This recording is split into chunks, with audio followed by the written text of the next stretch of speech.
This is the Kremlin, citadel of Russian communism. Looking at Russia, we might see it as a country to be studied, as we study other nations of the world. Yet we know that Russia today is regarded as a grave threat to our nation, to our freedom, to the peace of the world. Why so? What makes it a threat? Looking closer, we see a clue.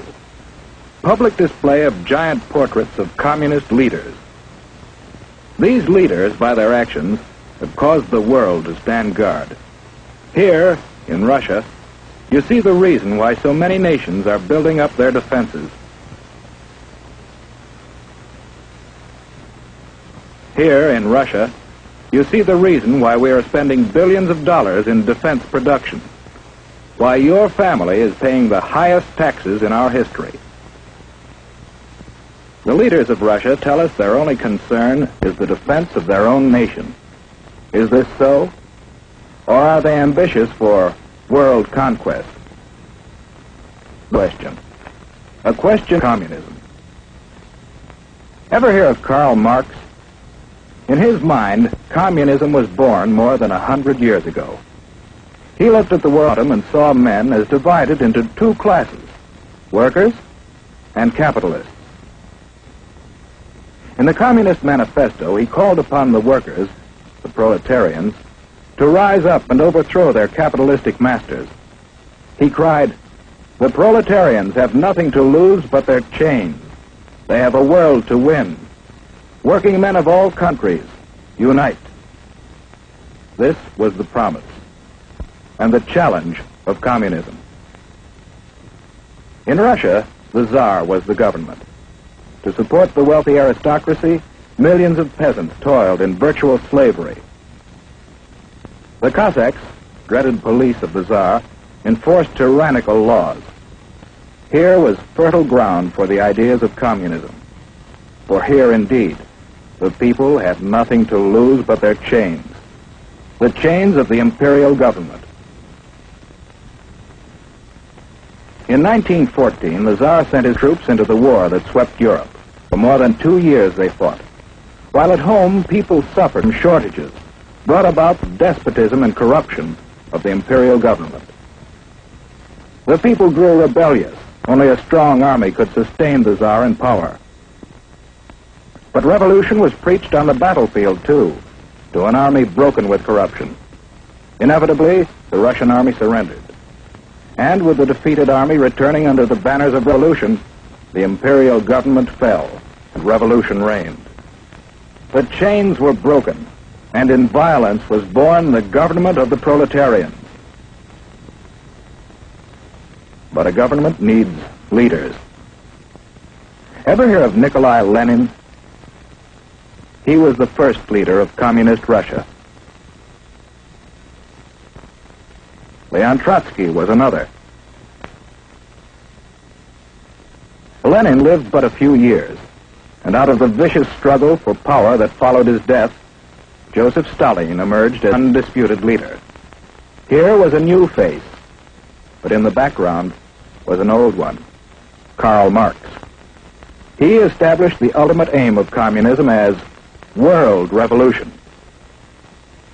And the rulers of communist Russia, while firmly establishing their authority at home, created an international organization to stir up revolution throughout the world. Communism was on the march. Stalin was in the Kremlin. But what of the people? The proletarians who had fought to win a new world.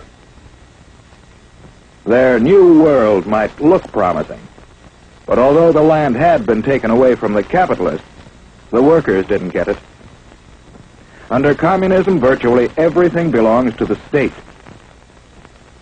The individual has little right to own property or to plan his own life. He's told where to work with his employer. Little freedom to leave his job or seek a better one. Whereas we believe, and our religions teach, that the individual is all important, communism denies religion and debases the individual to a part of the vast machine that powers the state. Children are taken early and molded to fit the machine. Here is no search for truth. The government writes the textbooks, and the children are taught to accept communism and their fate without question. The Kremlin runs all elections, and the outcome is always the same. If anyone dares to disagree, he's given a speedy trial without benefit of jury. Such traitors may be immediately executed or sent off to prison. The proletarians have nothing to but their chains. They have a world to win. Although the people of Russia gained little, the rulers gained mightily in power. They built up a giant war machine, looking forward to the day when their flag would fly over the entire world. Then came the rise of Nazi Germany, another power bent on world conquest. The two nations joined forces, and Russia, believing itself safe from aggression, launched an invasion of Finland and other neighboring nations. For the first time, the world learned that the communists were no longer waiting for world revolution, but were now resorting to outright military aggression to extend their power. After the Nazis turned on their former allies, we supplied Russia with immense quantities of military equipment to wage war against our common foe. And how did Russia come out of the war? In 1917, at the time of the revolution, Russia was already a land of vast area. Soon after the end of World War II, Russia had occupied many new territories, bringing additional millions of people under communist control, and serving notice that Soviet Russia was now a world power to be reckoned with. United with Russia in war, we strove to preserve that unity in peace.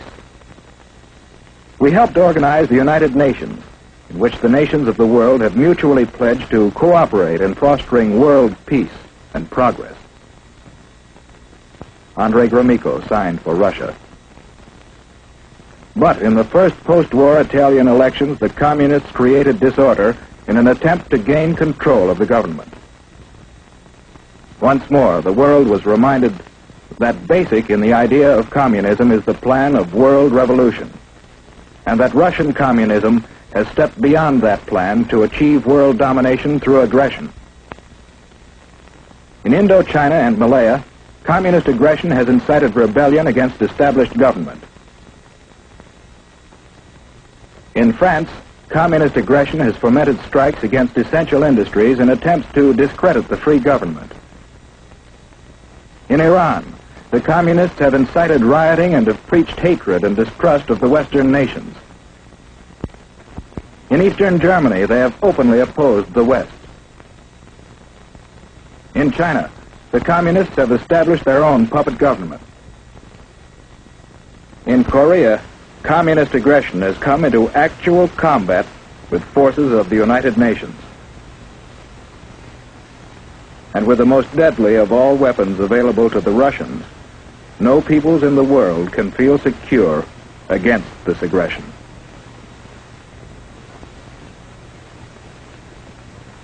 How are we meeting this challenge? Yes, one way is by helping the free world fight starvation and poverty and suffering, conditions that pave the way for communist infiltration. We are also supplying equipment for the free nations to develop their own resources and raise their living standards.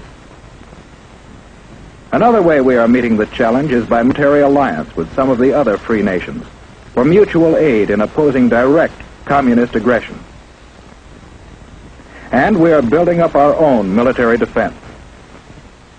But do these preparations mean that we have abandoned hope for peace? No. In the United Nations, we are continually seeking a workable plan for living in peace with communist Russia. Jews, we want peace. But we do not want this. We believe in freedom. Freedom, born of the conviction that every person is a child of God and is therefore of supreme worth. For these people, for ourselves, for everyone, we want freedom, not tyranny.